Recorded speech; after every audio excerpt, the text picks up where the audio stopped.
Well, since you want to talk about it, let's talk about it. What's up, y'all? We back at it for the 1, 2, third time. No, you do not just do it at the same time as me. But nah, so this is our third episode. We thank you guys for tuning in yet again. We're going to keep this coming. We're going to try to keep this as consistent as possible. Once again, we got episode 1 out. We got episode 2 out.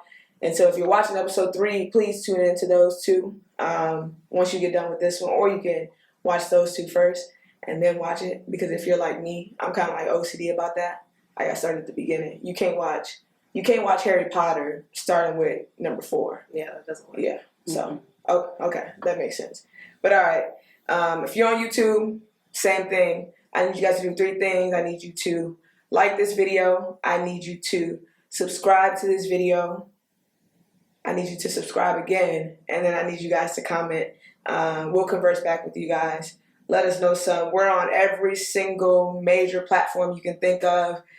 Apple Podcasts. That's probably going to be the easiest one. I know all y'all got them iPhones. And I know all y'all let Apple get y'all every year and about to go get them iPhone 12s that's coming out in a month. Same phone. It's the same thing, y'all. But I know you're going to go get it but it don't make a difference. Look, we on Apple Podcasts. We on Spotify for the small population of Android users. Yikes. Google Play.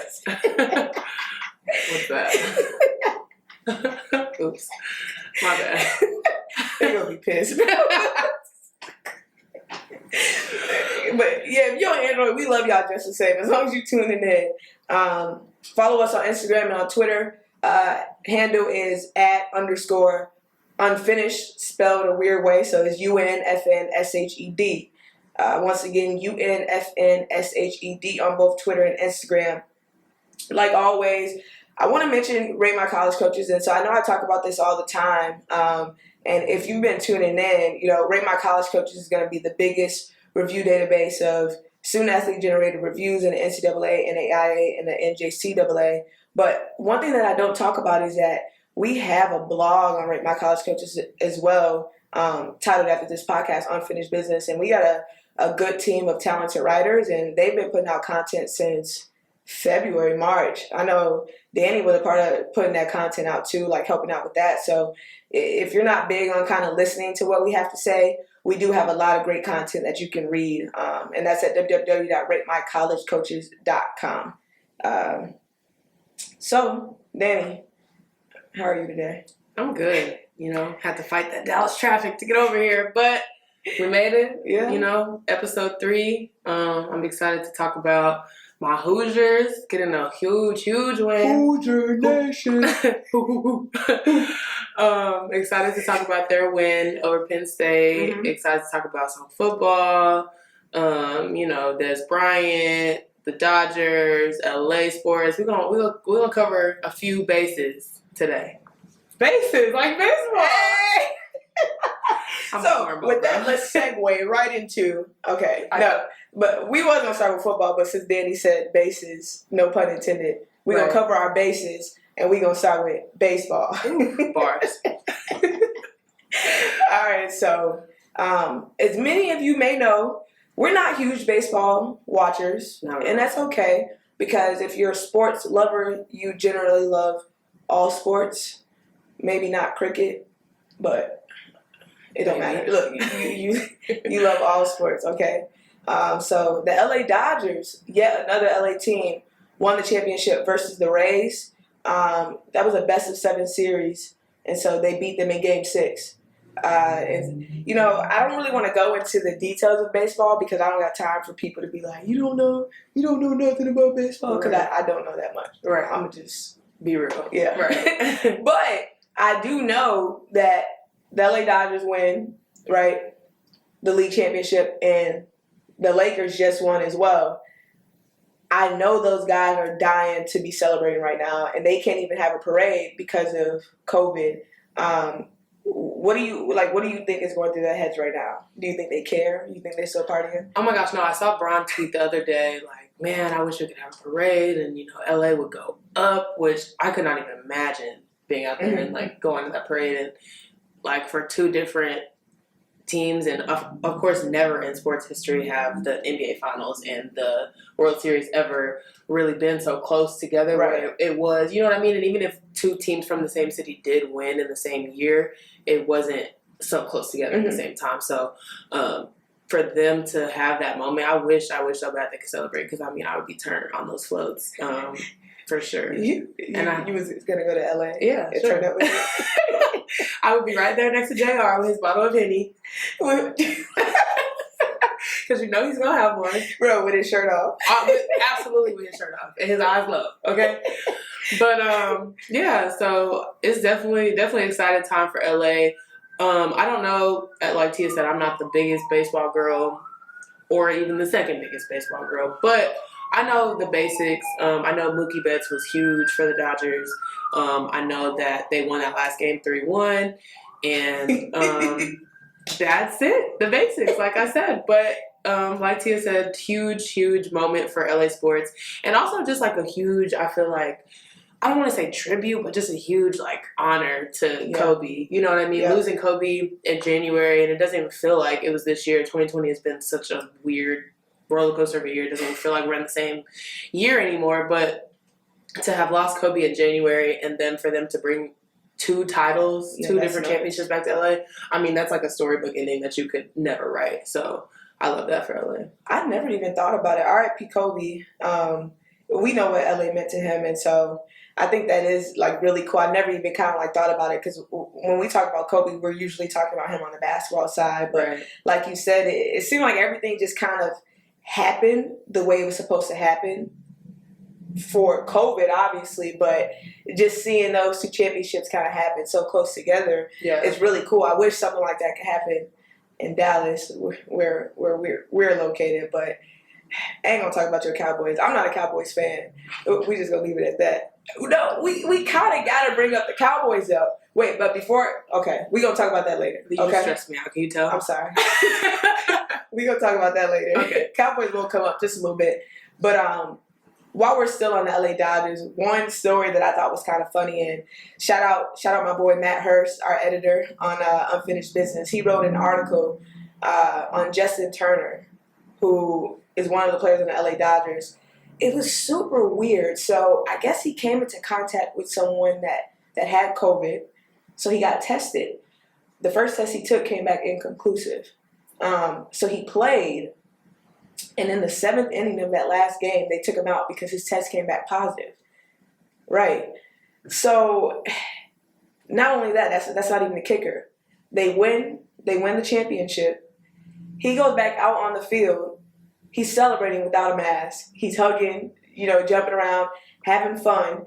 And then there's this picture, and I wish I could show you guys, but YouTube, you guys will see the picture, but he's just sitting in the front, smiling, and one of the staff, I don't know if he was a coach or part owner or something like that, he was like a survivor of cancer, sitting right next to him in that picture with no mask. So what is going through his head? What is he thinking? First of all, somehow I have not even heard this story, so this is like first actual reaction to this. I mean, I would assume a cancer survivor would have a compromised immune system. Mm-hmm. And obviously that's all people with COVID have been talking about, your immune system, your respiratory system, things like that. I mean, I don't know. I thought that was weird. That's nuts. Nobody said anything to him. And, in their defense, if you just win a championship, I'm not walking around being the mask police. Like, bro, you need to put on your mask. Right. And you have COVID. Like, you just tested positive for it. Yeah. But I think what that shows, though, is, and I was kind of talking to Aaron about it before you got here, I think a lot of people are just over COVID. A lot of people are over hearing about it. A lot of people at this point don't really, I'm not going to speak for everyone, but a good amount of people are probably like, if I get it, let me deal with it and get it over with. You know what I mean? So I think that just kind of shows you the attitude towards COVID in general, just in America. We've been dealing with this literally all of 2020. And I know I'm sick and tired of hearing about it. I'm sick and tired of walking up to a store or something like that. I'm like, oh, dang, I forgot my mask. Mm-hmm. But hopefully, soon, once they get the vaccine rolling out, whoever decides to take it, and we could kind of move on from this. But I thought that was an interesting story. That's really interesting, and I'm gonna be real here for a second. Oops.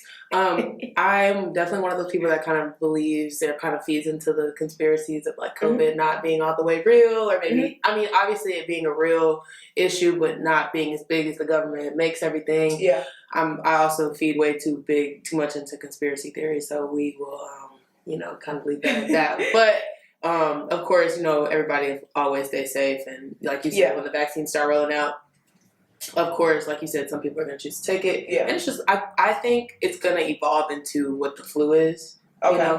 People are going to, I haven't had a flu shot in a year. Some people get the flu shot, some people don't, Some people probably will get this COVID-19 shot. Some people won't. Will they try to mandate it to make it mandatory? And will we have a huge race war? I don't know. We'll see. How we get on race war? So, guys, let's get off the topic of COVID. Danny, I don't know what Danny's talking about. Sorry. No, you're all right. No, but no, completely agree. I just want to put it behind us, but we're going to put that behind us, and now we're going to get over to football, right? Perfect. A little bit more up our alley.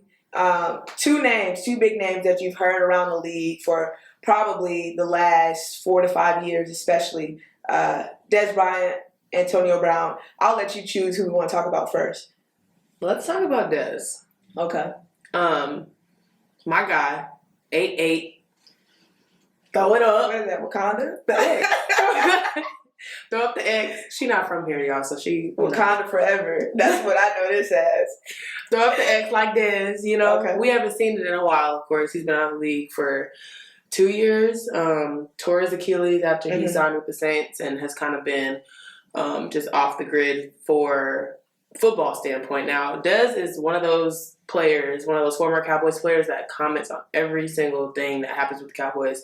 He commented, he made a huge ordeal about when Dak got hurt, when CeeDee Lamb decided to wear 88, he said something about that. He talks about the Cowboys all the time, like he's still on the team.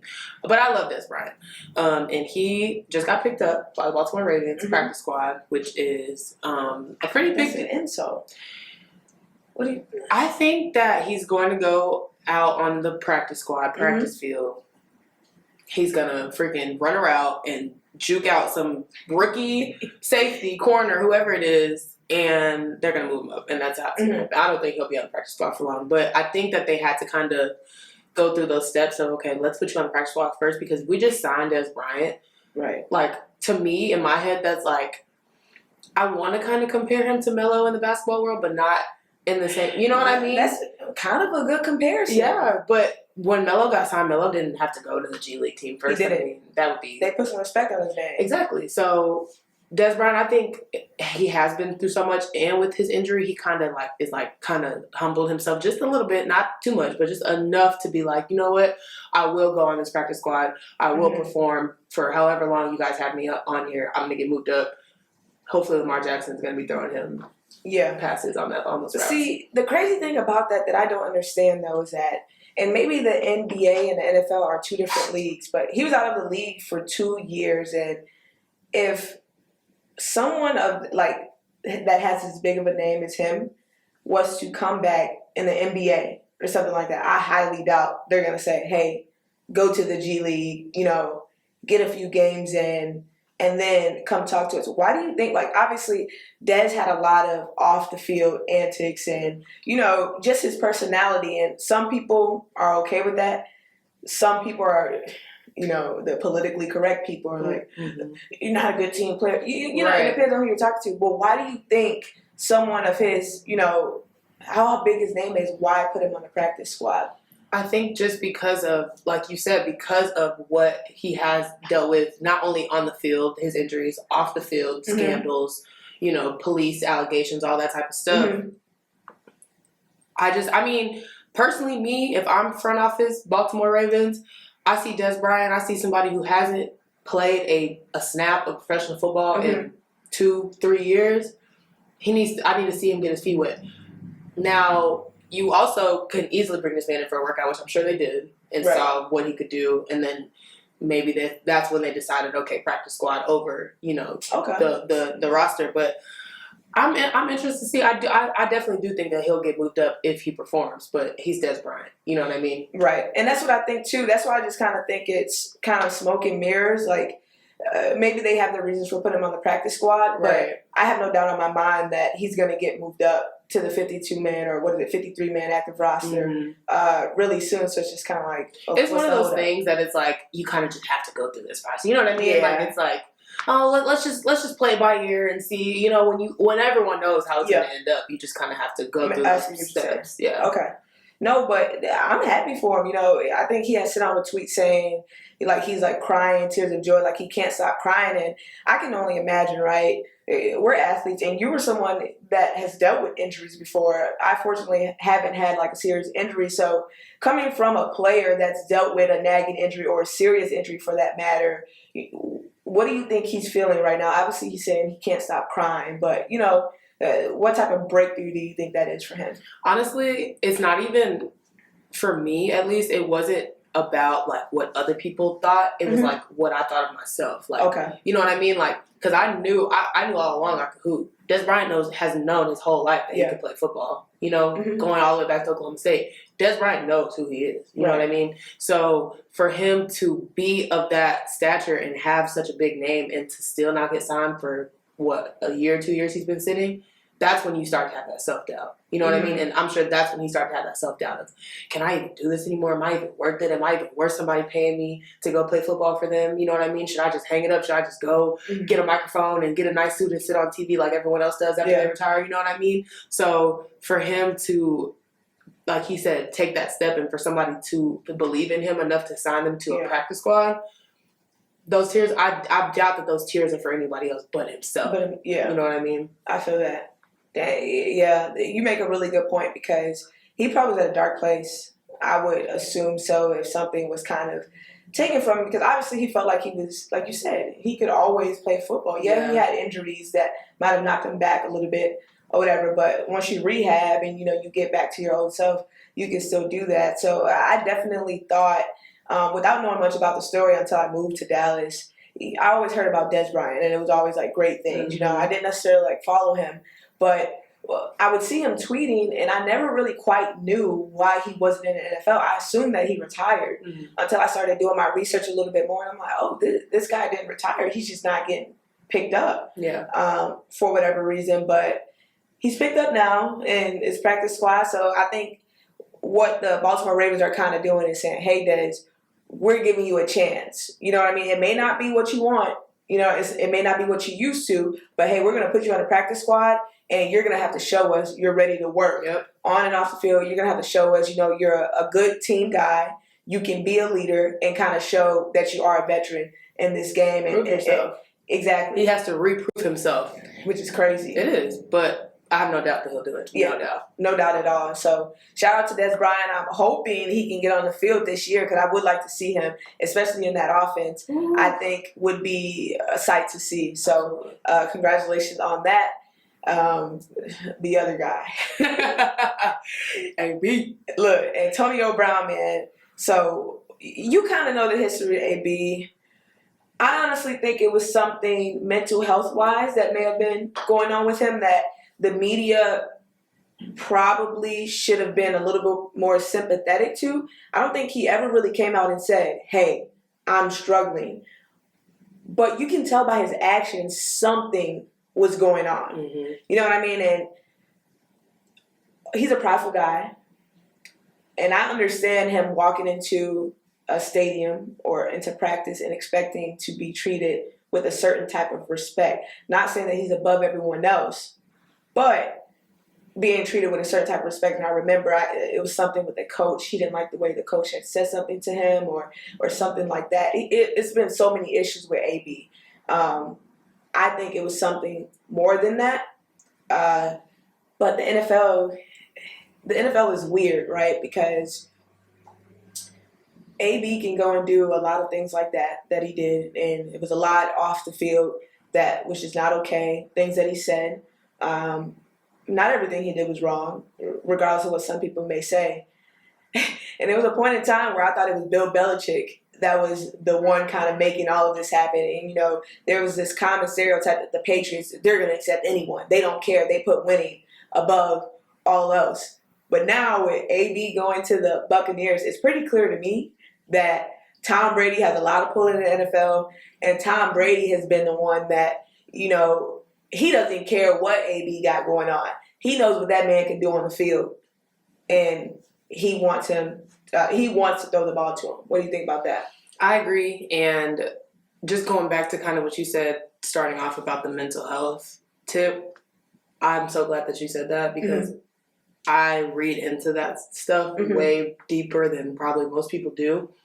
And when he was having all of these, you know, instances and being outlandish and dyeing his beard blonde and just being out just crazy, I see stuff like that and I don't think, oh my God, what's wrong with him? Or, what, you know what I mean? What's going on? It's like, no, someone needs to check on him. You know what I mean? Like someone in his close inner circle, and that's a grown man, and like you said, he seems like a prideful grown man who I doubt you could say anything to. You know what I mean? But someone like one of his bros, like, hey, you know, are you good? Are you okay? Exactly. You know, really check on your mental, because doing stuff like that out of character type of things and having these episodes over and over and over, it's like, okay, at what point do we check on this?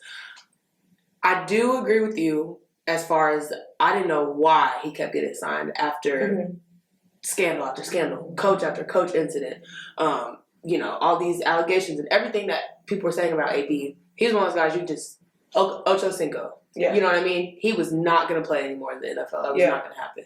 So for him to get signed in Tampa Bay with Tom Brady, that man has pull. And I would imagine it's the same type of pull that Michael Jordan had with Dennis Rodman. Agreed. That's what I would imagine. And I just watched the last game. So when he went to go get that man out of Vegas, I'm like, there's no way he's suiting up for a game. And he just basically went AWOL on his basketball team. Wow.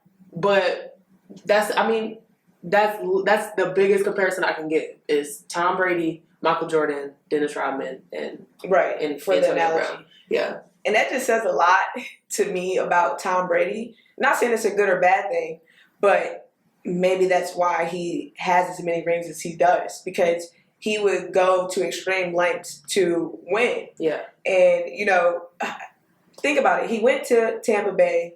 Gronk came out of retirement for him. Yeah. I don't think it was, maybe it was like Gronk's like, oh, I got a chance to play with Tom again. I'm quite sure Tom probably called him up like, bro, come on. Quit playing. I know your head messed up, but can you just give me one or two more seasons? Right. You know what I mean? Like, I have to imagine that Tom did a little bit of convincing Gronk to kind of come back out of retirement. And then same thing with the Tampa Bay Buccaneers. You know, people get on LeBron's case and they say LeBron's basically the coach and things like that. But when you have that much pull and when you're that great, it looks like you get to make those decisions, because most teams weren't trying to pick up AB. No. I guarantee you, before Tom Brady, the Buccaneers were not trying to pick up AB. No. Even though most of them could have used him. Yeah, no team would have picked him up, you know? And it's, like I said, it reminds me of any other player in NFL history who has had scandals or issues. Like I said, Ocho Cinco, players like that who it's like, nah, they're just trouble. Like you would rather go find a rookie receiver over a vet who is going to cause you problems, give your organization a bad name, whatever the case may be, you know? And I doubt that there's anybody who knows anything about football that doesn't know the name Antonio Brown and doesn't know his story. Like you said, everybody knows. You hear Antonio Brown, I'm sure front offices are like, oh, it's one of those names that, you know, they kind of scoff at. Yeah. But this man just got signed to Tom Brady's football team, and I don't know. That might be a problem. It might be. that might be a problem. It might be, especially because, you know, once you're an athlete and you play a certain sport for so many years, you never really quite lose that touch. You may not be as fast as you were. You may not be able to cut as quick or be as agile, right? But there's certain things that you're always going to be able to do. And he hasn't even had that much of a break anyway, and I'm quite sure he was still working out. Right. So I'm going to be interested to see kind of what they do. I didn't see Tom Brady comment on it at all, and maybe they'll say something about it like pre and post game. with him coming on. I'd be interested to see if they're going to try to like wean him in, how they're kind of doing Dez Bryant, not on the practice squad, but is he going to start right away? Right. Or will he kind of like come off the bench, or maybe 2-3 games down the line? Yeah, as they get him ready. Mm-hmm. But like I said, I was surprised to see that, but that's a black man at the end of the day. On the mental health piece, like you said, you kind of looked past the action and kind of him lashing out, and you thought, hey, something might be going on. And I think what you said was really great, because I think just as a society in general, you know what I mean? We're so quick to make things into a meme or make a joke out of it, or say, oh, he's just acting out. Oh, that's just how he is. There's certain things that is uncharacteristic for a lot of people. And, as we start as a society to start taking mental health more seriously, we'll be able to pick up on those cues a lot more with things like that. And so I just encourage people, when you see some people going through things, it may be funny initially, but everything's not funny, because you never know what someone is going through personally. They could be smiling and seem like everything's okay, and you still never know. So like you said, friends, family, just always check on your people, make sure they're good, ask them, how are you doing? But no, really, how are you doing? Right. You know what I'm saying? Because it's crazy times right now. We still on lockdown. Not lockdown, but everybody working from home. I know I work from home all day. And so it was hard to kind of draw the line between work and home, because I was doing both at the same time. Mm-hmm. And at the beginning, it was hard. I'm not going to lie. Usually, you're used to a routine of you're getting up to go, you go to work, you drive, you got that drive to kind of get you prepared for the day. Depending on who you are, not everyone does that. To just being at home all day. Like, there's some days where I don't go outside. Right. It'll be like 2 days in a row Mm-hmm. to do anything for that matter. But I just say that to say, just check on your people. Not everyone's just having an episode or lashing out. But just talk. And I think that's what the most important thing is. Yeah, I definitely agree. Mental health I hate that it's one of those things that people kind of just don't want to talk about, or Especially in the Black community. Absolutely. And I definitely was raised, and I feel like a lot of people that I know were raised kind of in a way of, you have food, you have water, you have clothes on your back, what could be wrong? Yeah. And it wasn't until I got older and started to realize who I was as a person, and was able to have that dialogue with my parents, with my dad, and be like, no, this is why I feel this way, and this is how I feel, and it shouldn't just be, oh, well, whatever, you know what I mean, or whatever the case is. So I always encourage, like you said, checking on your people, and it shouldn't be like it should be organic. It shouldn't be something that's forced, or hey, how are you? It should be something worse. Like you're just trying to check off. You just you chat like you normally chat with somebody. What's up? How are you? What's going on? How's your day? How's work? Whatever the case is, anything new? What's going on? Any of those questions can really help. And this is another one of those things that people gasp at, but the topic of CTE in football is so big to, I feel like, everyone else except for people who are kind of in it. You know what I mean? And it's I'm not gonna lie, that's one of those things that I don't want my son to play football. I say that all the time. I don't want my son to play football because it's such a violent sport, and it's just I don't know if you've seen the movie Concussion with Will Smith, but no. It's so scary. It really is. Being hit like that all the time should not be normal. But so when you're a professional athlete, and like I said, when you start to have episodes and start to act out, it can't just instantly be, oh damn, this dude tripping again. Oh, what he on? What he smoking? It shouldn't be that. It should be, man, somebody need to check on him. He need to sit down with the sports doctor, the sports psychologist, and that's why, honestly, those people that are in those fields, that are in sports psychology, they matter so much, especially nowadays when people like I say all the time, we're Black men are men first. So imagine going through a pandemic, going through being George Floyd being murdered on camera, you know what I mean? Then having to go, and play professional football and put on for all these fans that are going to boo you anyways, you know what I mean? It's as being a black man and as a professional athlete, they see that money and they think it's just nothing more than that.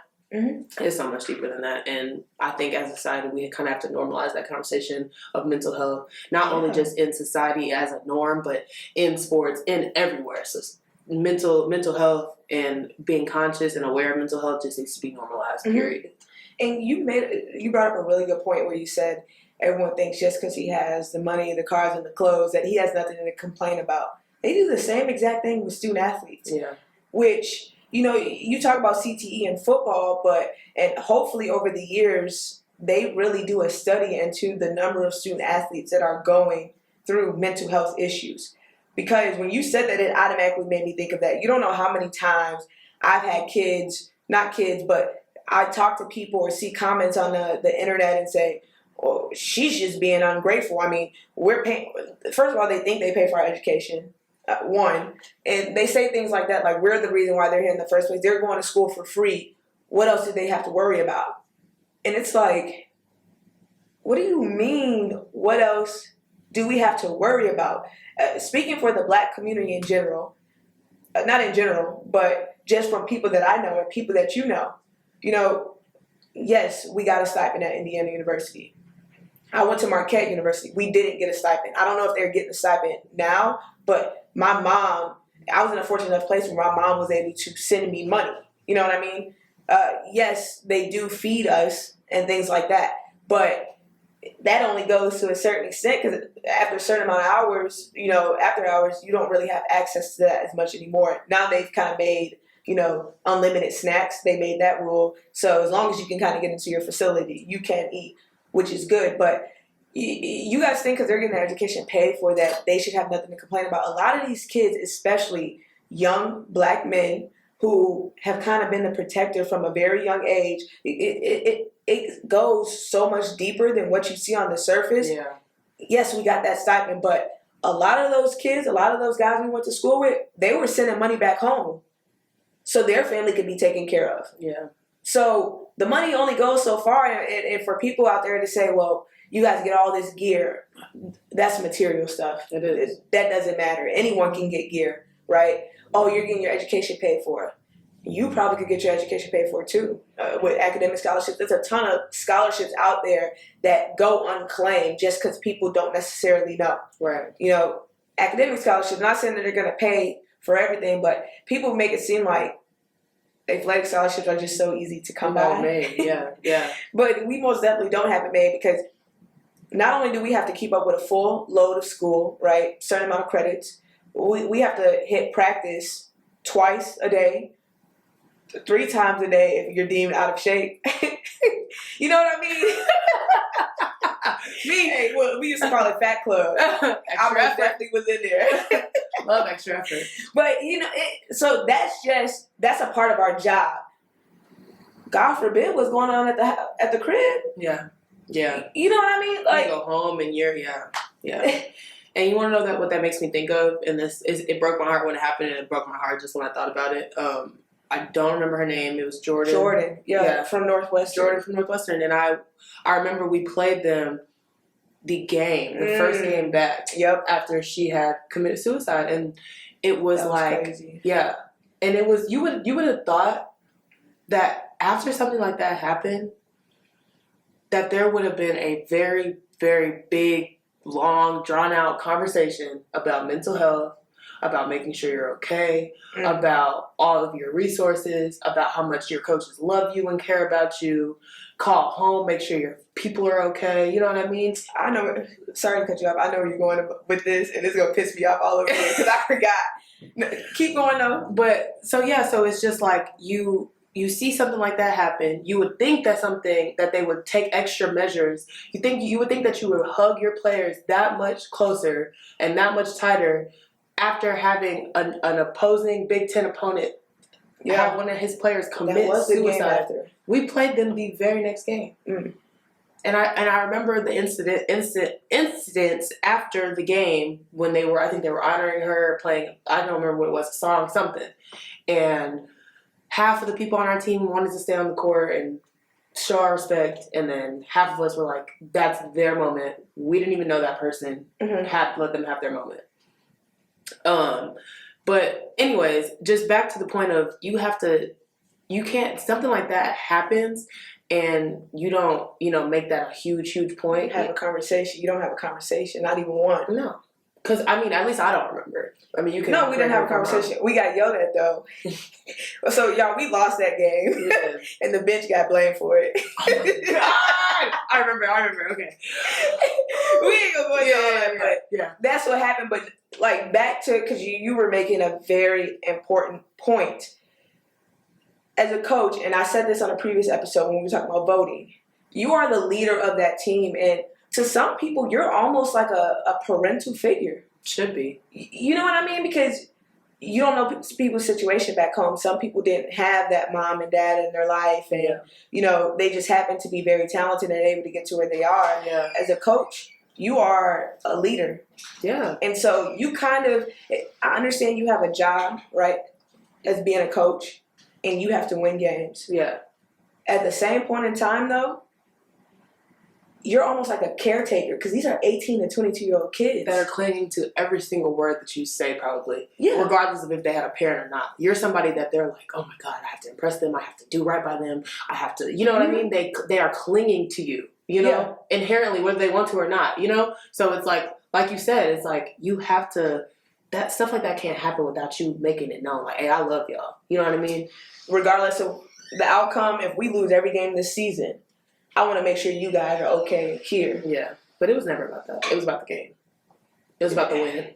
Or the loss, rather. And, we say that to say, though, I think they're getting a lot better. And at least some programs are with paying attention to that because society is paying attention to it. So that's why we say it's important to vote. We have to make sure we're focused on some of those things because whatever society is kind of like going on, unfortunately, America's a bandwagon society. So if we decide to focus on things that are important like that,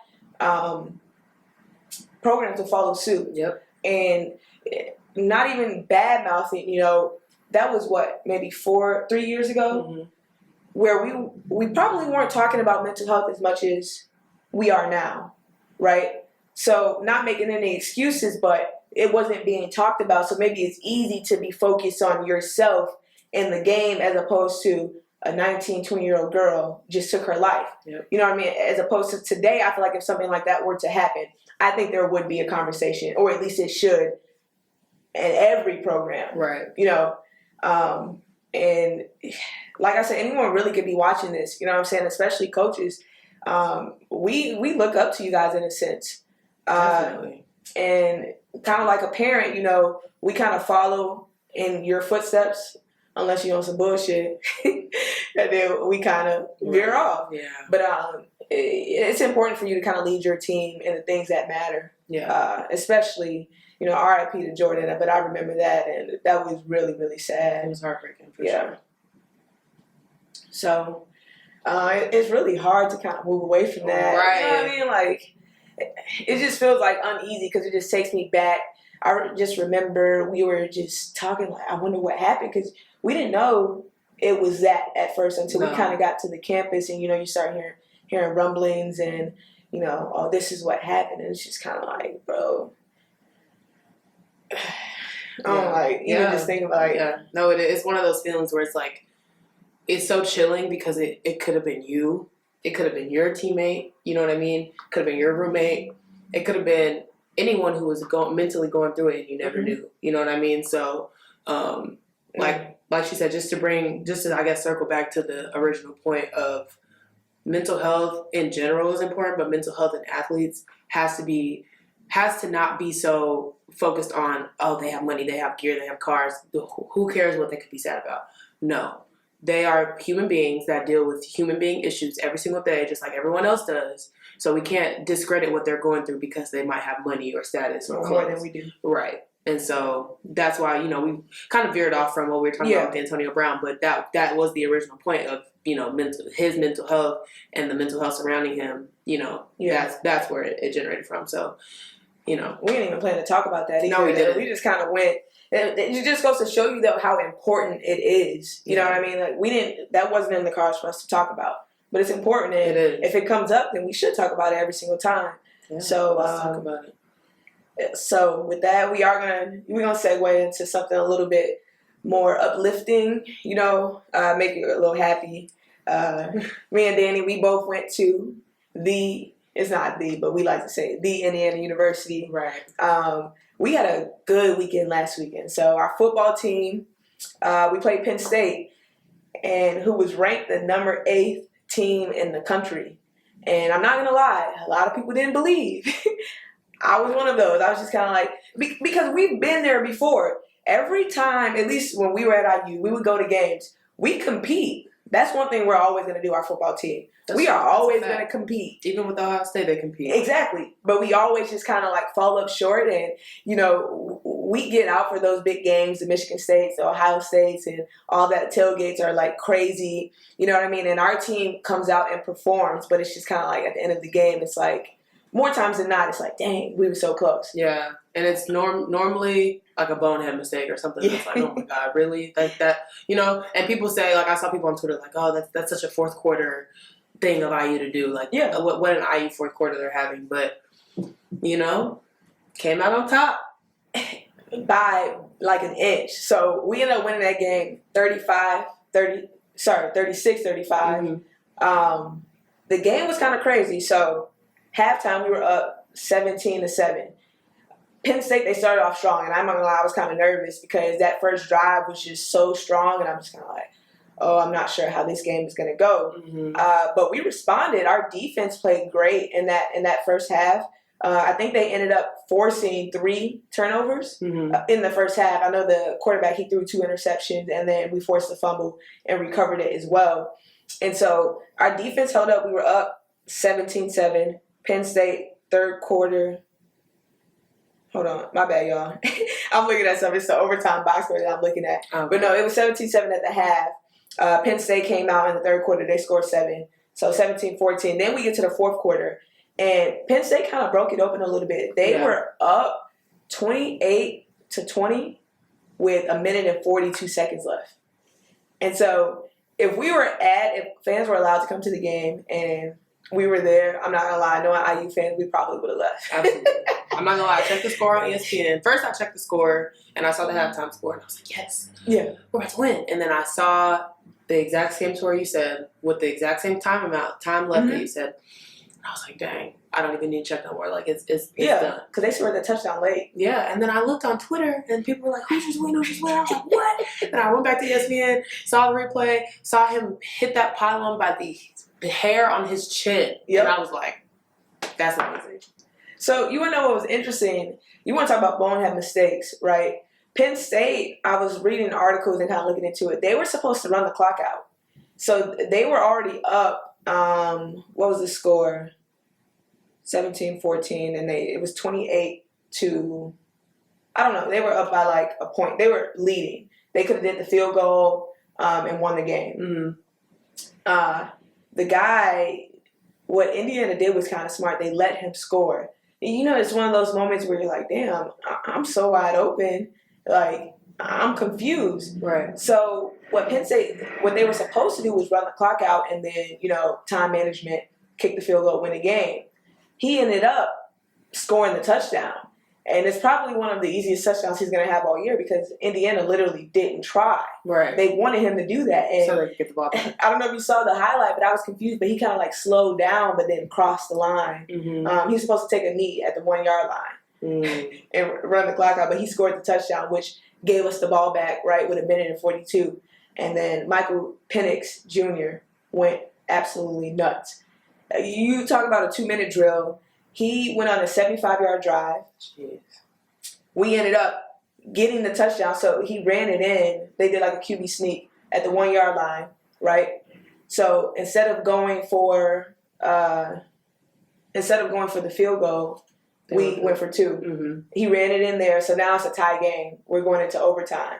Then, Penn State, they score right away, and I was kind of like, dang, we let them score too easily, blah, blah, blah. Michael Penix Jr. again throws the ball to Watt Fillier, which you didn't hear his name that often in that game. He scores a touchdown. Now it's, we're down by 2. No, we're down by 1. Mm-hmm. Most people would expect in that situation, hey, the safe thing to do is to kick the field goal, tie the game. Yeah. Tom Allen went for 2. What, as a coach, what would drive you to go for 2 in that moment against number 8 Penn State? Big. Oh, nice. I mean, that is ballsy. But I will say, I feel like Tom Allen has in the past been kind of a pump faker, you know? And he's a defensive guy. So offense isn't, I mean, I'm not going to say it's not his thing, but he's more defense. He wants you to, he wants to stop you before, you know, before he's worried about scoring the ball. So, I mean, honestly, that's a ballsy, that's a gutsy move. And truthfully, I think that he really believed in his guys. He believed in Mike, you know what I mean? He believed in his abilities, and he knows what type of quarterback he has now in the pocket. You know what I mean? He knows that he has somebody that can sling the ball and that can run the ball. Both of them. So, I mean, honestly, how do you want it? Hey, but you have to really bet on your players. Sometimes that's exactly what he did. He betted. He didn't want to play safe. He didn't want to, you know, have to come out on defense again. No. He bet on his guys, and it paid off. And I love that video. I'm not gonna lie. Normally, I don't like all that extra Hoosier head stuff, but I absolutely love that video of him when he was at the end. And, and they were like, I love you. We love you, coach. And it was so cute. I loved it. It seemed genuine. It was exactly. And that's why I loved it. Because 9 times out of 10, I'm not going to lie to y'all, it's propaganda is what it is. Truthfully. All that extra media stuff is very forced. But that seems super forced. I mean, am I lying? Bro, they be having you talk about people that you don't even like the whole time. So, what do you think about this player? Right. I don't even really fuck with her like that. We're not even cool. But that was real, genuine love, and I love that. I'm super happy for them. It's Rutgers week. This should be, I'm not going to say an easy win because everybody's scrapping this year. I mean, you know, for anything, but I think it should be definitely a W in the column. Hopefully so. And even going back to what you were saying about, like, just that last play, they had asked him about, like, why did you do that? And he basically said, he's like, one thing we know how to do in those moments is lose a game, right? Because we've done it so many times before. And he said he was tired of losing. And he just kind of wanted to, like, bet it all on that one play. As a college football sports fan, I was actually fond of him going for it. I wasn't nervous. You know what I mean? I was like, that's kind of the right move because you don't want to go into multiple overtimes or stay on the field with Penn State because at a certain point in time, they were going to stop making the stupid mistakes that they were making and get it together. And fatigue would have said it. And it would have been a lot of different factors working against the team that's not number 8 in the country. Exactly. So for him to make that decision, it did take a lot of, it was ballsy. It was the right thing to do though. I was a little bit nervous because I'm like, I don't know what's about to happen, but they said that they either wanted the ball to go to Stevie Scott, Wap, or Mike would run it in. And so he said that they were both recovered, and he just kind of like ran for his life. And a lot of Penn State fans are still kind of pissed off because they think that he was out. They think he was out of bounds and things like that. But it was a tough call. I think they made the right call. And that's not me being biased, but I was looking at the play too, and at least what I saw was that yes, the ball did touch out of bounds before it hit the pylon, but it had broke the plane already on the other side. So Penn State fans, boo! You be mad all you want, but look, we won in 22 versus Penn State, so we can have it. Let us have it, please. Yeah, facts. That's so true. Shout out our Hoosiers, always. Hoosier Nation. But this is in the end. Yeah, we do it big. Hey. Turn up the Big Ten. You know how it is. Because this is I. Hey. What the? Hey. We wilding today, y'all. Yeah. I don't know where we are. So if you're listening, you can hear it a little bit, but you're going to see it on YouTube. But, hey, shout out to the Hoosiers. I said the Hoosiers. Shout out to the Hoosiers. We will be watching you guys. You know, we're rooting for you guys always. Can't wait for basketball season to start. That's coming up real soon. We're going to talk about that. Give you guys a little preview next episode with what's to come.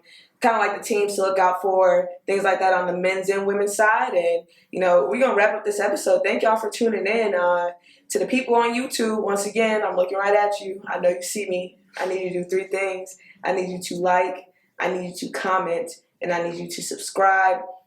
Same thing to those that are listening too. It's a subscribe feature on Apple Podcasts. I think Spotify as well. So go ahead and hit that button. Review us on Apple Podcasts. I don't know if you saw, but we got 3 reviews. We Really? 5 out of 5. Yeah. Oh, I'm here for it. One of them was me, for sure. But I love those other ones. You're not supposed to tell them. Hey, we 5 for 5. It don't matter who did it. 2 other people thought that our podcast was the Shiz Naive. So that's all that matters. And that's what it is. Okay. Hey, so with that, thank you for tuning in. Peace. Peace.